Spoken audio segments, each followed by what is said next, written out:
A menos de 1.000 quilômetros de São Paulo, existe um país onde a energia elétrica custa 60% menos do que no Brasil, onde o imposto de renda é 10%, onde uma fábrica pode importar máquinas e matéria-prima sem pagar nenhum imposto, e onde um carro fabricado no Brasil custa R$40 mil a menos do que na concessionária aqui na esquina.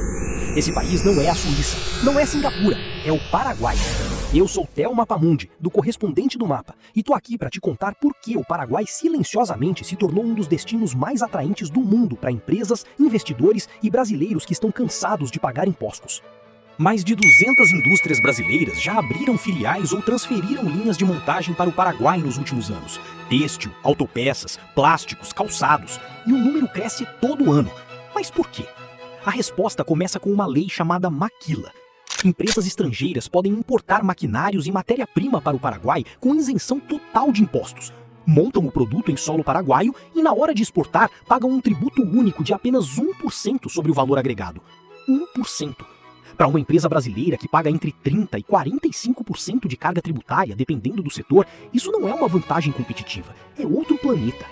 E tem mais, os encargos trabalhistas são consideravelmente menores do que os da CLT.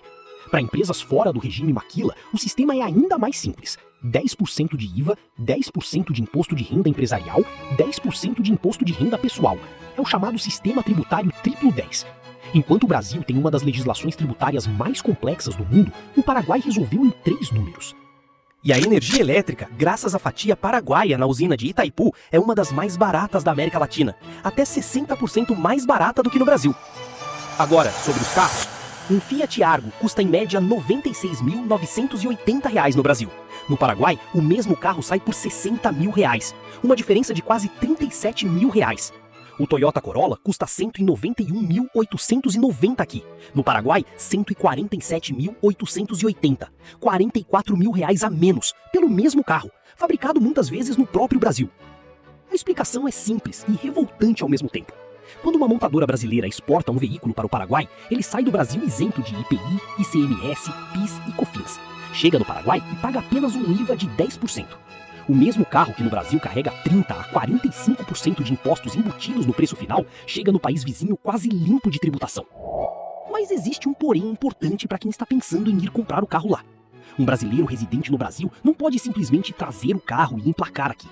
Para fazer isso legalmente, precisa de uma importação oficial com pagamento de todos os impostos brasileiros de importação. Ao final do processo, o carro acaba saindo mais caro do que na concessionária. A vantagem de preço só existe para quem mora ou tem empresa estabelecida no Paraguai. Mas não é só de fábricas e carros que essa história é feita. O Paraguai está se transformando numa potência regional em velocidade surpreendente. Assunção virou o principal destino de investidores imobiliários brasileiros. Bairros nobres da capital estão tomados por arranha-céus de luxo construídos com capital estrangeiro. Brasileiros compram apartamentos lá para viver de aluguel em dólar, com rentabilidade que supera o mercado brasileiro, impulsionada por inflação baixa e moeda estável. Uma mega construção está conectando os portos do Brasil no Atlântico aos portos do Chile no Pacífico, atravessando o Chaco Paraguaio. A rota bio-oceânica vai encurtar em até 14 dias a viagem de commodities rumo à Ásia. O Paraguai está se tornando o coração logístico da América do Sul. Mineradores de Bitcoin que fugiram de proibições na China e na Europa se instalaram em galpões no interior paraguaio, usando supercomputadores e energia barata de Itaipu para gerar moedas digitais. O país virou um polo global de criptomineração.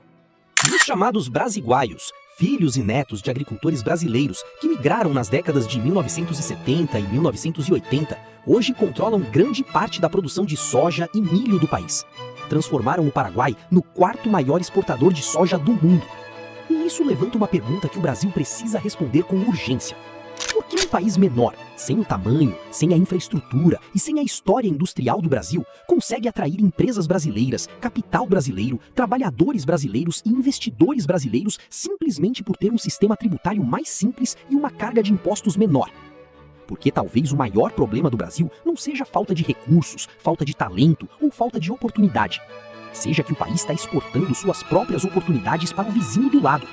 E enquanto o Brasil debate reforma tributária há décadas, o Paraguai já está colhendo os frutos de ter feito a escolha mais simples do mundo: cobrar menos.